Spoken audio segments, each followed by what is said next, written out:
Hi అండి, ఈరోజు recipe వచ్చి బీట్రూట్ ఫ్రై అండి.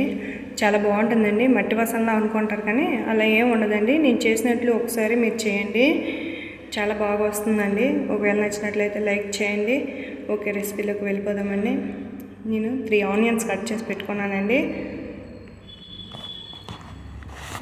చూడండి, ఫ్రై చేస్తున్నాను. కడాయి పెట్టుకుని ఆయిల్ వేసుకుని ఆనియన్స్ యాడ్ చేసుకున్నానండి. ఫ్రై అవుతున్నప్పుడే నేను పోపులు కూడా రెడీ చేసి పెట్టుకుంటున్నానండి. ఓన్లీ వేసాను, పోపులు కూడా యాడ్ చేశాను. చూడండి,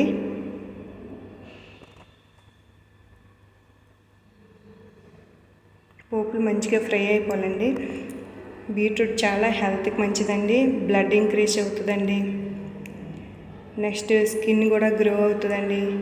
గ్లోనెస్ వస్తుంది, హెయిర్ గ్రోత్ ఉంటుంది.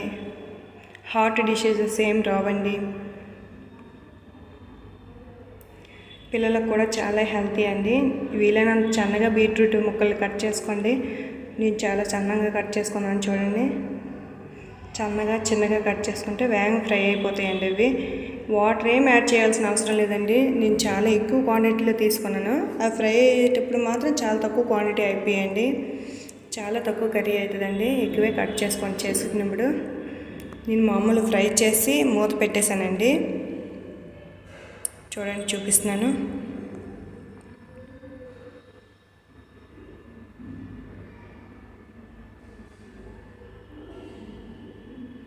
మంచిగా కలుపుకొని ఫ్రై చేసుకున్నాక చూడండి వాటర్లో ఎలా అనిపిస్తున్నాయి.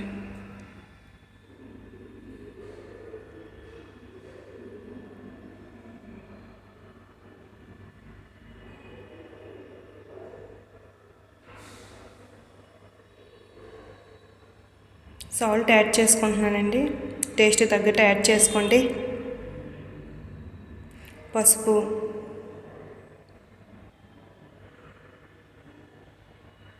కారం,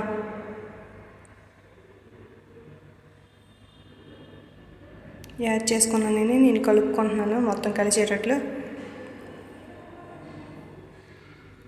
చూడండి, ఫ్రై అయ్యాయి. మళ్ళీ నెక్స్ట్ నేను మూత పెట్టేశానండి. మళ్ళీ ఓపెన్ చేస్తున్నాను. కర్రీ అయితే కంప్లీట్ అయిపోయినట్లేనండి. చూడండి, చాలా బాగా ఉడిపోయింది. ఆయిల్ ప్యాన్కి అంటుతుంది. ఆయిల్ సపరేట్ అయిందంటే ఫ్రై అయినది లేదా అని చెక్ చేసుకుంటున్నానండి. గంటితో మిదుపుతున్నాను. స్మాష్ చేస్తే స్మాష్ అయిపోతుందండి. మంచిగా ఎప్పుడైనా బీట్రూట్ అనేది ఫ్రై అయిపోవాలండి. అది ఫ్రై అయిపోతే మనకి ఎలాంటి మట్టి వాసన ఏం అనేది రాదండి.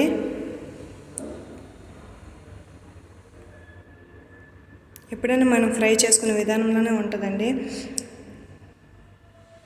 ఇంకొంచెం కర్రీ మసాలా యాడ్ చేసుకుంటున్నానండి లైట్గా, జస్ట్. ఓకే, కంప్లీట్ అయిపోయిందండి.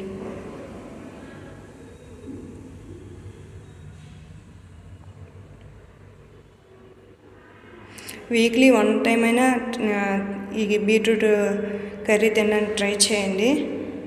సర్వ్ చేసుకున్నానండి. కొత్తిమీర వేసి గార్నిష్ చేసుకుంటే ఎంత టేస్టీ అయినా బీట్రూట్ రెసిపీ రెడీ అండి.